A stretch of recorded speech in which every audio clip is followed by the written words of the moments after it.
आप सबों को जय मसीह। मत्ती 16 अध्याय 24 और 25 पद पे हमने ध्यान दिया था। 26 पद पे ध्यान देंगे।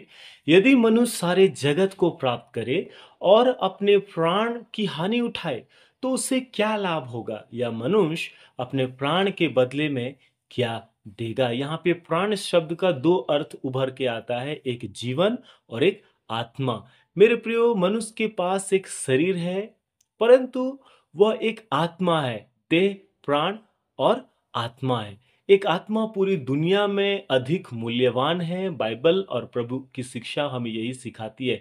एक आत्मा को छुड़ाने के लिए प्रभु यीशु मसीह स्वर्ग से आया, उसके लिए बलिदान हो गया, तीसरे दिन मुर्दों में से जी उठा। आत्मा शब्द का प्रयोग यहाँ सबसे सख्त अर्थ में किया गया है।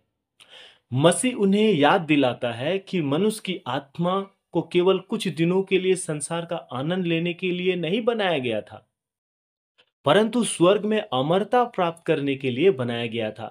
यह कैसी लापरवाही और कितनी क्रूरता है कि मनुष्य संसार में इतना अधिक जुड़ा हुआ है और उसके कामों में इतना व्यस्त है कि वह यह नहीं सोचता कि वह क्यों पैदा हुआ है और परमेश्वर ने उसे अमर आत्मा दी है।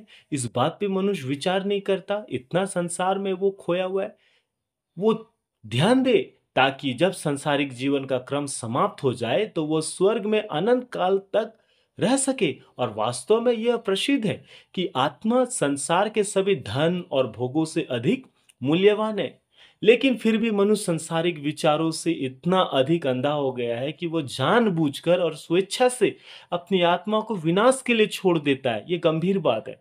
हमें अपनी आत्मा के अत्यधिक मूल्य को याद रखना चाहिए और इस पे ध्यान देना चाहिए, क्योंकि यदि इस पर गंभीरता से विचार किया जाए तो इसका लाभ है और व्यर्थ कल्पनाओं को आसानी से दूर कर देगा। एक मनुष्य सारे जगत को प्राप्त करे और यीशु मसीह को खो दे, अपने आत्मिक जीवन को ही वो खो दे, तो उससे क्या लाभ। मेरे प्रियो, संसार को प्राप्त करने के चक्कर में हम प्रभु को, परमेश्वर को ना खोएं। इस पे हम विचार करें, मन फिराएं और अपने प्राण के प्रति गंभीर हैं। प्रभु आप सबको आशीष दे।